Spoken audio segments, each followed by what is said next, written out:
Good morning and good evening and good afternoon and good night, everyone. I hope you are seeing us from everywhere in the world. And here we start our third webinar for this campaign. I'm sure you already know me. My name is Anna. I work for Climate Tracker, and today we have with us a super cool guest. We have Lauri, that works as a senior campaigner for Greenpeace. He's focusing globally on coal, and he will give us a great introduction of why we should break free from coal. Of course, we also have Ayin. She's also joining us from the Philippines, and she will be taking all your questions on social media as always. I will let her say hi and say which hashtags and things you can use to engage with our conversation. Yeah, hi. So if you have any questions, you can tweet us, follow us at Climate Tracking, and you can use the hashtag Climate Tracker. So we'll be monitoring your tweets, and we'll be asking them to Lauri at the end of the webinar. Thank you, Ayin. I don't know if Lauri, you want to say hi to our audience watching us or the ones that will watch us later. Yes. Hello, everyone. Great to be here. Great, thank you. So let me summarize just for 1 second what is this about, just in case you don't remember our campaign. So tomorrow, the 4th of May, we are starting the second publishing window of this Break Free campaign. Remember that what you have to do is to write different articles. If you write a total of 3 articles during the 2 publishing windows, you will get a chance to come with us to COP22 in Marrakesh in the end of this year. I think it's October. And for this second publishing window, we have been sending emails, we have been publishing it on our social media, but we will be spamming you a lot more. You have to remember that the 2 topics for this second publishing window, that will be from tomorrow or today if you want to start publishing until the 15th of May. The 2 topics are energy transition, and that's why we are here today. And the second one is corporations and democracy. So you can write about the fight against the fossil fuel industry and the role of civil society in this fight, linking it maybe to the huge break-free actions that will be happening all over the world. You could, if you're in a country where these actions are not happening, you can wonder why and maybe write about it and say why would you really like your country also to have direct action, to have young people engaged in having a more sustainable future. And for this today, for the webinar, we are trying to cover a bit what you could write about in this first topic, in the energy transition topic. You know that for sure, and that's said by Bloomberg, renewables are crushing fossil fuels in many places all over the world, and the most severely affected is coal. Like it's the worst, the one that it's more divestment, but also the most polluting fossil fuel that we have. Some countries are already breaking free from coal. We have 25% of the EU countries doing so, but some others are not. Ayin knows it from the Philippines or as well Turkey or Indonesia, that they still want to get more coal-fired power plants. So that's why we have Lauri today here to talk a bit about coal and why is it that bad and why is it that good or these kind of things. So I will start just asking him to give just a bit of introduction so you can know him better on what is his exact role at Greenpeace. Thank you, Anna. So I've been working as a global campaigner on coal with first with Greenpeace International and now with Greenpeace East Asia in China. What I do is I specialize in air pollution from coal and the impacts of air pollutant emissions from coal. So we have our offices in China, in India, in Southeast Asian countries, Turkey, several European countries, working to highlight the health impacts of emissions from coal-fired power plants, and I provide a lot of the research and expertise for them to be able to do that. For example, last year I've been working with Harvard University to map the health impacts of planned coal-fired power expansion in Southeast Asia. We've been highlighting how China is still building a lot of coal-fired power plants, even though it doesn't have any need for them anymore. We've been working on the surging air pollution levels in India, and so on. Great, like sounds like a research in many countries. That's super interesting, and we will learn some more from that. So we wanted him to give a bit of an overview. So that's why we wanted to ask him if he can give a bit of an understanding on how different areas of the world have different situations regarding the use of coal. So I'm sure Lauri has some examples for us. Right, so I'm going to try and share my screen. Let's see how that goes. The first thing that I want to highlight before I go into specific regions is that we speak a lot about the climate impacts of fossil fuels, and of course they are an enormous threat globally. But there is an even more imminent threat from fossil fuels, which is air pollution. So it is estimated that about 3 million people die each year because of toxic particles that are predominantly from fossil fuels. A bit of them, of course, from forest fires, which has another destructive industry behind it. And it's a problem that is essentially global, with China and India the worst affected, but European Union, Southeast Asia, United States very heavily affected as well. Starting with the good news.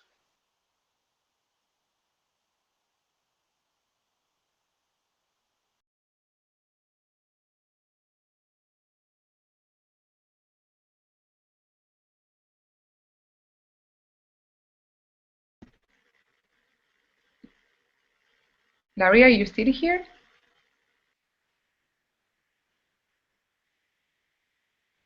I can't seem to hear him. Ayin, do you hear him?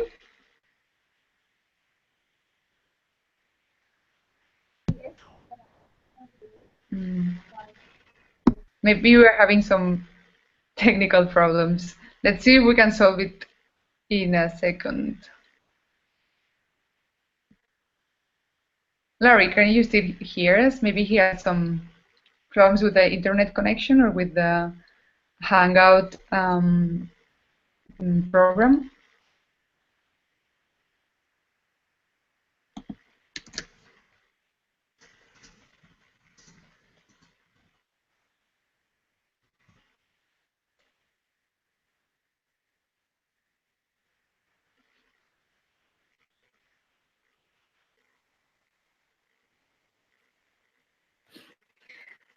Okay, it seems he disappeared for a second from the call, so we will have to improvise something. Ayin, are you receiving many questions from our trackers already? Because I'm sure it's people watching us and now they are wondering what are we going to do. Yeah, well, right now we don't have any questions yet so far from any of the trackers. So maybe we can just talk about how the trackers can write about, our second publishing window, which we told them will be also about the break-free actions. So the question that we got from a lot of the trackers is, what if they don't have a break-free action in their specific countries? What do they write about? How do they write about the fossil fuel industry and the break-free action at the same time? So I guess I have to answer this question. Okay, so imagine you do have a break-free action, then of course you can go and cover it maybe. I know, for example, in the Philippines there will be one happening. So maybe you want to get in touch with the organization, with the local organization, and we can help you with that. So through our contacts, we can get you to speak with the people that will be organizing, and maybe you want to imagine an interview with the young people that will be there and understand why are they doing this. You can just report on the fact that it's happening if you cannot go there, imagine it's far from your place, so you can just explain what it means for your country. But that's easy if you do have an action, so you can cover it in many ways. But if you don't have an action near you, for example, let's imagine that in Spain there's none. I'm sure there is, but imagine that I can't go to any and there is no action happening, and what do I write about? So I would write about why young people need to push for the end of fossil fuels, why it's important to have this break-free movement all over the world. I would even get in touch with other countries and ask what are they pushing for or what are their reasons. Or I could just get fellow activists that are working towards fossil fuel issues, and if they are not organizing an action, just write about why is it important to have their work. So we want to get this idea of why it's important to break free, but focusing on this idea of the energy transition. No, we want to block coal-fired power plants. We want to stop corrupt governments to get more money to dirty fossil fuels, these kind of things. So I'm sure that even if you don't have a concrete action, you can find a way to frame it where you defend the spirit of the break-free actions and not only the actions happening by themselves. Do you have any further ideas, Ajin? I'm sure there's an action happening in the Philippines, but maybe it's far from you. Yeah, actually, yeah, the action in the Philippines is quite far from where I am, from Metro Manila. So I know, for example, a lot of the trackers from the Philippines are asking, how can I participate? How can I write about it, even if I'm like far away, or even if I don't go to the action? So yeah, you're right. You can write about the action even if you're not there, and you can celebrate with the break-free actions that are happening around the globe. So it's not necessary to write about specifically in your countries, but you can cite it as an example of civil society rising and coming together to go against the fossil fuel industry and start this energy revolution that we're trying to do right now. And we seem to find Lauri again. That's great. I'm really sorry, I didn't realize I fell off. Did you hear anything of what I said, or when did I fall off? No, we were just in the beginning where you're saying that health impacts of coal-fired power plants are really important. So if you want to take from that would be great. I'm sure the listeners already remember your beginnings. Okay. So I was highlighting that fossil fuels, besides driving climate change, fossil fuels are killing more than 3 million people each year in the world. And one of the places where this fact has already translated into action is China, where the middle class has started to demand clean air and clean water. And that actually meant that some of the most important parts of China put in place bans for increasing coal-fired capacity and obligations to reduce coal consumption. So that's one of the important drivers of the very dramatic change that we've seen in China's coal consumption and emission trends in the past couple of years.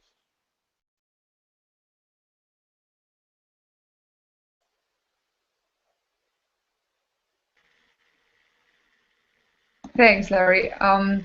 So you were saying a bit about China and how the situation changed from like having a huge peak of coal, like going really up and a lot of coal consumption, and suddenly going down, and that's because of some demands of civil society. I don't know if you want to add some of the other reasons why, because maybe we didn't hear them. So you mentioned the middle class demands because of air pollution, of course. We also have seen pictures of China with the smoke.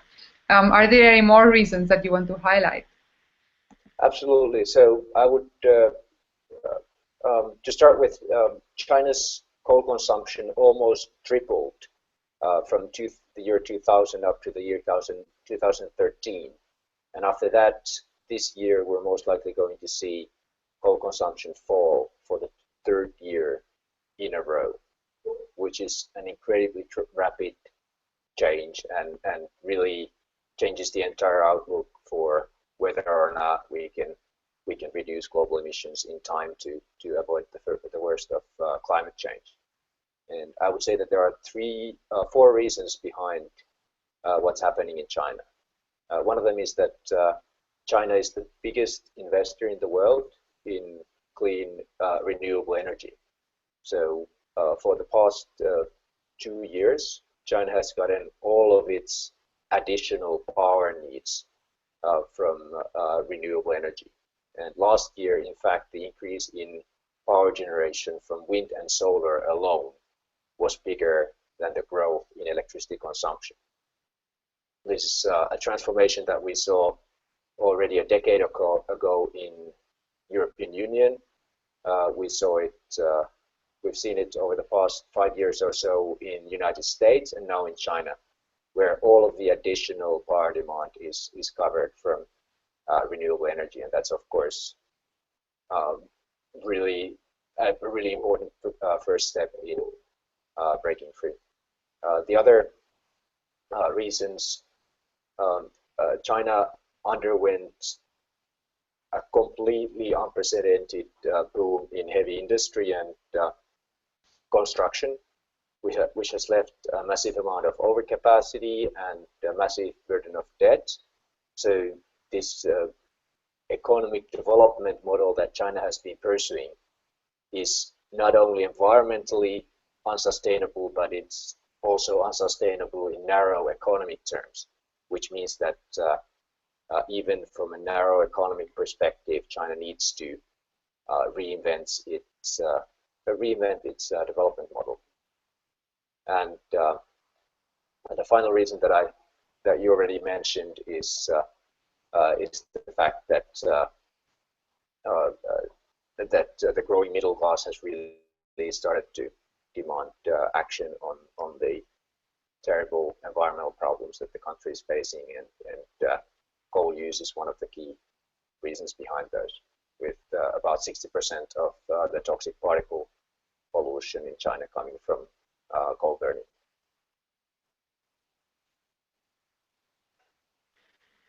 Great, thank you. And I believe that there were even demonstrations in China because of this, and there was this documentary that became really famous that was questioning why they couldn't see like the blue sky because of the smoke. So yeah, quite a huge issue for China. Do you think you could give us an example of another region in the world where they also have a different path regarding coal? So maybe they are growing, or maybe they are divesting it, just to have another example apart from China now. Obviously, out of the big economies in the world, the UK has recently announced a coal phase out, and it's not only talk. Coal use fell by more than 15% last year alone because many of the aging coal-fired power plants retired. So UK has really been leading the way in Europe in terms of closing down coal-fired power plants, whereas many other European countries are still clinging onto their existing old coal fleets. And that's actually a major question that Europe will face this year. So there's going to be a decision about new air pollutant emission limits for coal-fired power plants in Europe. We've been highlighting that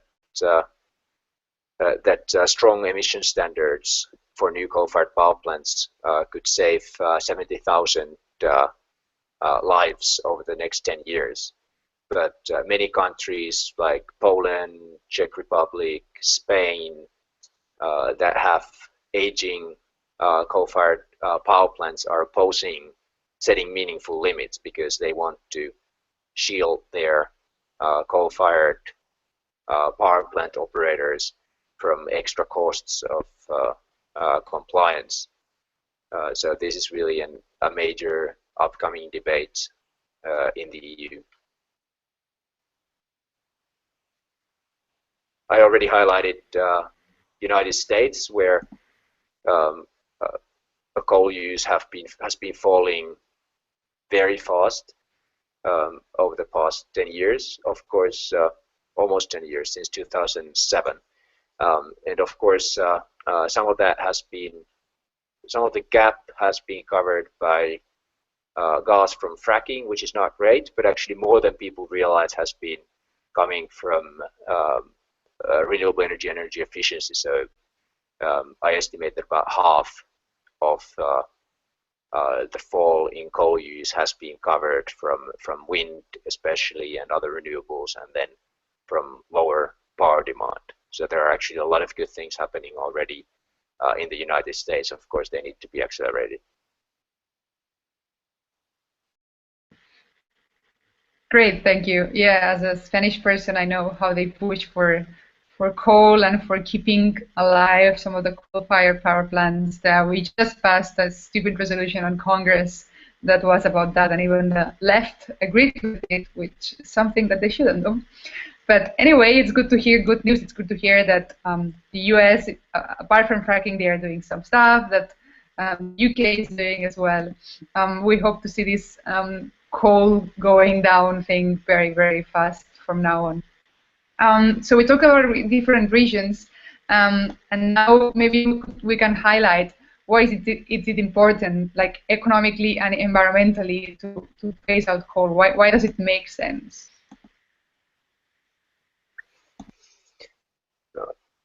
I already highlighted, obviously coal is the biggest source of CO2 emissions in the world, and up until 2013 it was the reason why global CO2 emissions were increasing very fast. So coal burning alone was responsible for 2/3 of the CO2 emission increase over that period, and that's why the fact that coal use is now going down in 3 out of the 4 major economies is such a big deal. At the same time, coal is one of the main sources of air pollutants. So as said, we can really say that the fossil fuel industry is killing 3 million people every year through air pollutant emissions, and obviously coal and oil are the big culprits there. So when you factor in these costs, both in human terms and in hard economic terms, it's absolutely clear that the faster we can shut down coal-fired power plants, the better off the economy will be.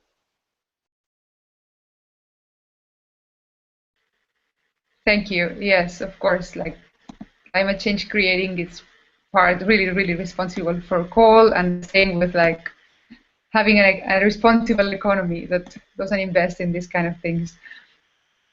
So we've seen that it makes economic and environmental sense, that many regions of the world are reconsidering their relationship with coal. So who is responsible that we still build coal-fired power plants, that we still use coal? Because we know, for example, in the Philippines, and Ayin will know more than me, that they have plans to build so many, and the same with Indonesia. So who is responsible for that, and what should be done instead? I think you really have to look at it by region. So I already mentioned that China is still building a massive amount of new coal-fired power plants, despite the fact that power generation from coal is actually going down. So what we have there is we have companies and local governments that are locked in investing in coal just to see short-term increases in revenue and GDP, and with no thinking beyond even a few years ahead. So what we're seeing there is new coal-fired power plants being added, but no increase in emissions or generation. So in that sense, China is a bit of a special case. Then you have India, which has actually started to scale up renewable energy in a very impressive way. India has been hitting its ambitious targets for increasing solar power and so on. And there's a possibility that India is going to see what happened in the United States and in Europe before, where coal-fired power plants were overbuilt. Even if there is definitely more demand for power in India, the construction is simply running ahead of the real demand. So since 2011, we've seen the average number of hours that coal-fired power plants get run in India fall because more plants are being built than there is actually space for in the market. And the really encouraging thing in India is that when you look at the bids for new solar, so the price per kilowatt hour of electricity delivered from a new solar plant compared with a new coal plant, solar is starting to come out on top. Solar power is really starting to be competitive, and that comes from having gotten the market started.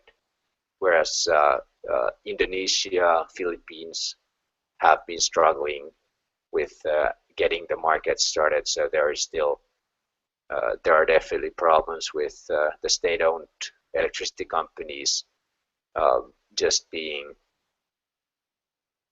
reluctant to shift from the old conventional power sources, and that initial boost being needed.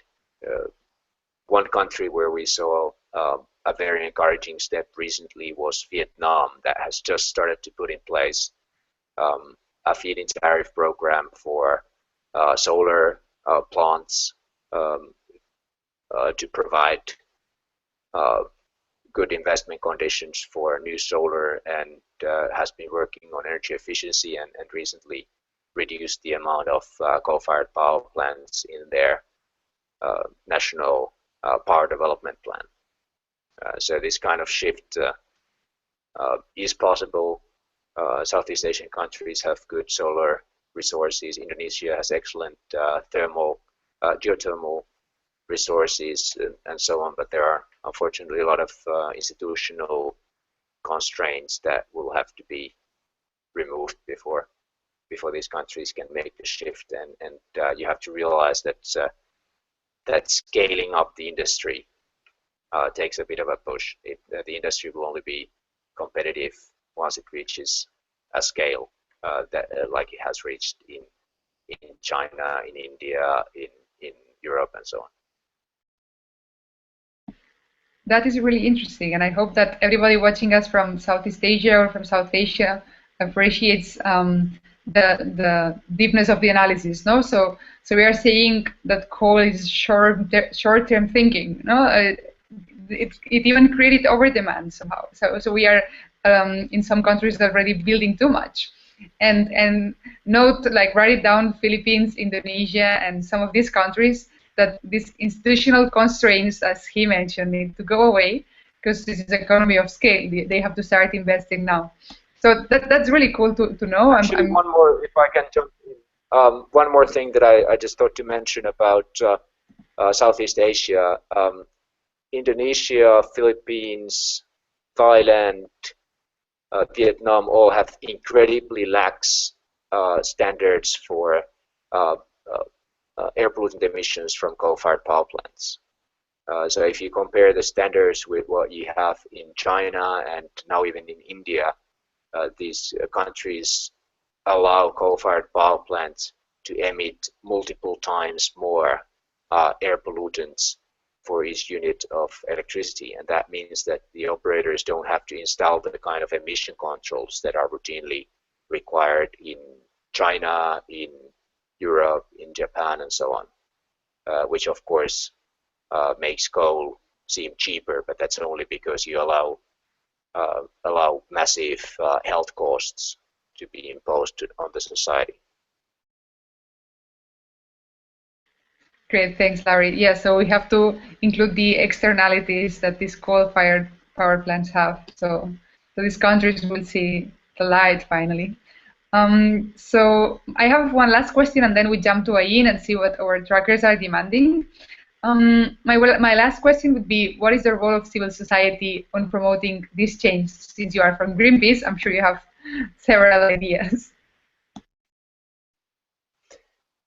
Well, I can certainly say that, for example, in highlighting air pollution, civil society has played an incredibly important role in China. Now, one of the most encouraging things about India is that the awareness about air pollution is starting to build up, and a lot of that is really individual people and small groups starting to highlight the issue and demand action. And it was even in China, it was possible for this groundswell of public outrage and public demand for clean air to change energy policy. So I think air pollution is one area where public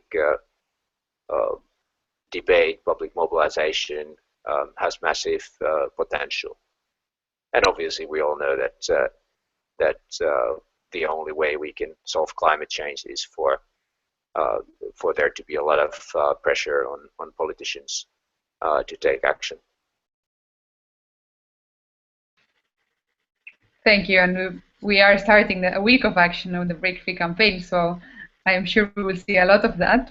Let's jump to Ayin now and see what people have been saying on Twitter, on Facebook, and all the social media, and see what questions do we have for Lauri. Yeah, we have quite a few questions with us from our trackers. So I'll start with the first one.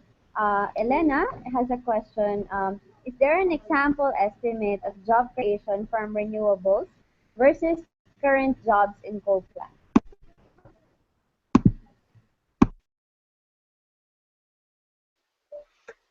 Yes, so one example that I know by heart is the Greenpeace Energy Revolution study that has been done for all the different regions in the world.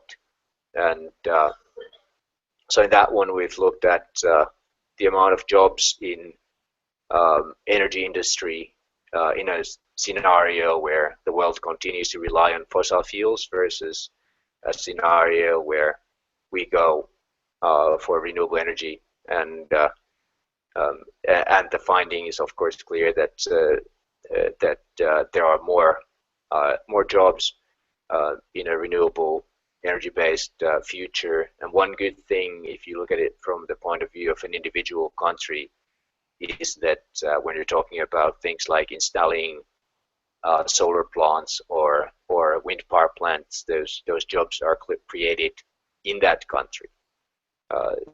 And the installation is the biggest source of jobs in those industries.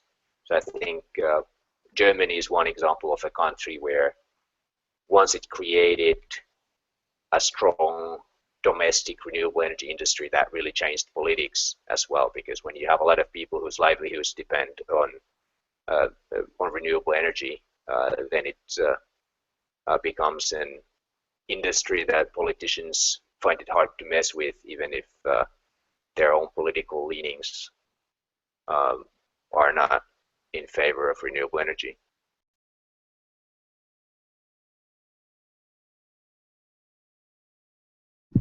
Okay, great. Thank you for that answer. So I guess that answers Elena's question. We actually had a question earlier from Mauricio, but I guess it was already answered earlier. He's asking about civil society. How civil society already showed their strength for countries, including China, to have better agreements. But we already answered that. However, connected to that, there is another question that's from Mirna, and she's asking, like, some countries can shift to renewable energies, but there are institutional constraints. So what can be done, aside probably from the civil society action that we said earlier, what can be done in these countries where the constraints are actually institutional, maybe like policies and problematic policies and all these things? What can we do? I think one really interesting example of the power of civil society is again the United States, where actually the real turnaround in energy happened during the Bush administration. So at that point, it was very clear that by high-level political lobbying in the national capital, you're not going to accomplish anything because you had an administration that was completely pro-fossil fuels, completely anti-renewable energy. So what the environmental groups did instead was to focus on local battles, focus on fighting every proposal for a new coal-fired power plant, focus on getting the existing polluting power plants closed down. And that really changed things on the level of power utilities. So when you look at it now, a lot of the utilities in the most conservative states like Texas are going for wind power because a lot of the institutional issues got changed and the economics suddenly were on the side of renewable energy. There's definitely no one size fits all prescription for every country, but I do think it can only be a combination of working with affected communities to stop the dirty projects, working with local communities who do need energy to provide that in a sustainable way, highlighting how the dirty energy lobby is um, making it harder for clean energy to compete. Like, for example, we've done in Europe by highlighting how they are opposing um, uh, emission standards for coal, and then the more traditional political work on climate change and so on.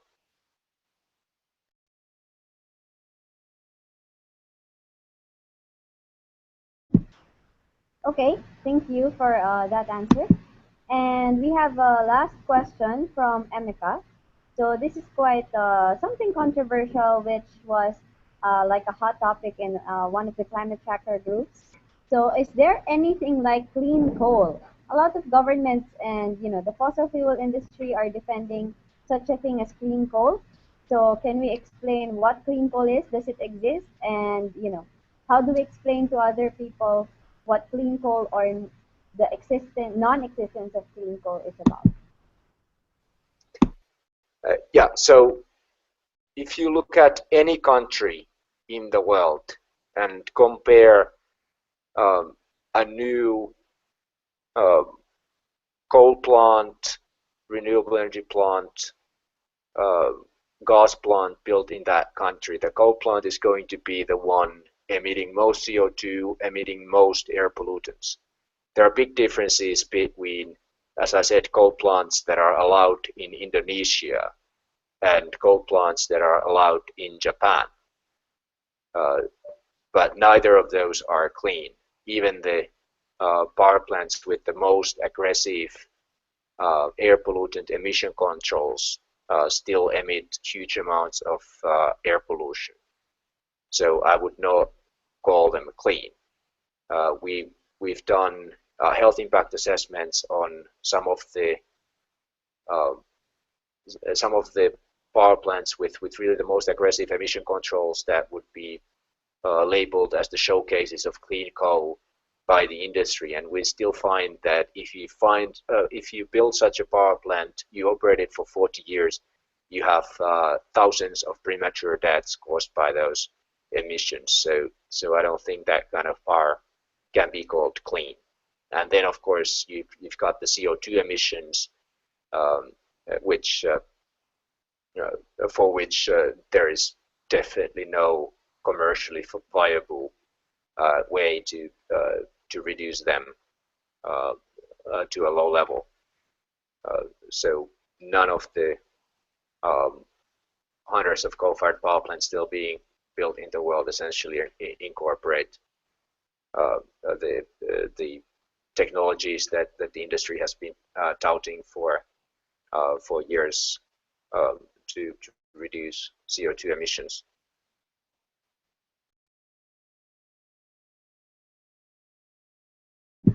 Okay, thank you. So that clears everything. There's no such thing as coal plant. And that's our last question. So Anna, you can take over. Great, thank you everyone that sent questions. I hope everybody knows that there's no clean coal now. So I think we can close it here. I will first thank Lauri for being with us. I'm sure everybody found it really interesting and that now have better arguments to write against coal these days. And of course, Ayin for our social media engagement. I will just finish reminding you that we are starting the second publishing window this week, and it will last until the 15th of May. That you have to write about 2 topics that are energy transition, and that's why we are here today, and also corporations and democracy. And you will have received emails, but we will also put information in our website and in our social media.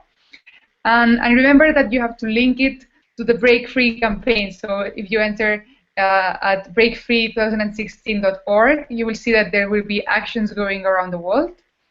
And you can make reference to the importance of civil society taking a stand against fossil fuels, mobilizing just to have a just transition, but also to go further than what was agreed in the Paris Agreement and what has been done so far.